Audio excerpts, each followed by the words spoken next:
Hey, what's up mga kaballers? Maligayang pagbabalik sa aking channel. Halina't pag-usapan natin ang balita patungkol sa gusto pa rin nga daw ni Klay Thompson magretiro sa Golden State. At ang balita naman patungkol sa bagong championship lineup ng Golden State Warriors na nabuo. Tara na't pag-usapan natin yan dito sa Basketball Hot Shots.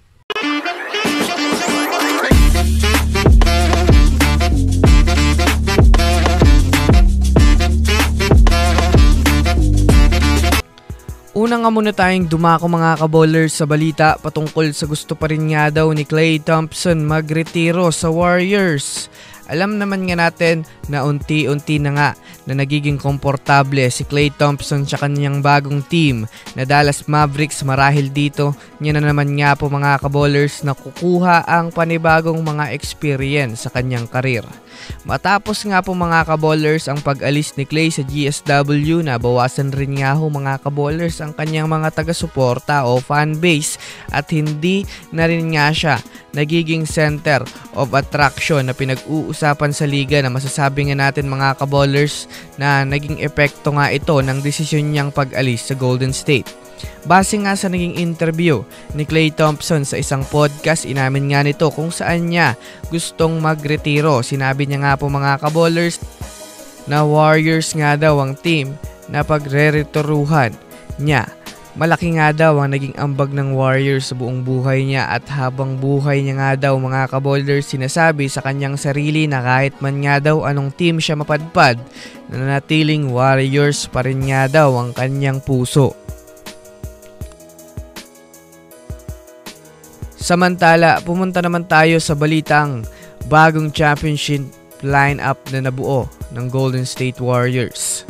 Sa wakas, yan nga po mga kaballers ang isinisigaw ng Warriors ngayon matapos nga ang naging mahabang pagtatahimik nila sa liga ng mga ilang buwan.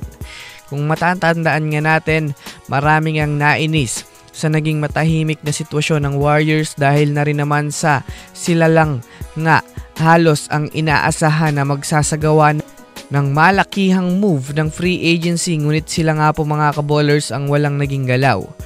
Ngunit sa ngayon nga pong nakapag-adjust na sila at nagawa na nilang papirmahin sina De'Anthony Melton, Seth Curry, Al Horford, Jonathan Kuminga at Gary Payton II, literal na mabubuo na nga po mga kaballers ang kanilang bagong lineup na maaaring magdala sa kanila sa kampyonato.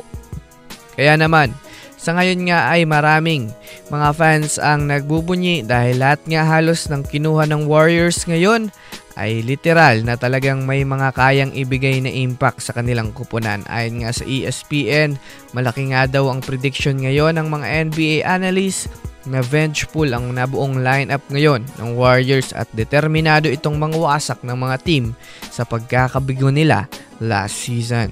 So yun lamang mga kaballers, yan lang muna ang ating pag-uusapan sa ngayon. Pindutin ang subscribe and hit nyo na rin ang notification bell para sa mga susunod na updates sa mundo ng basketball. Again, this is Basketball Hot Shots.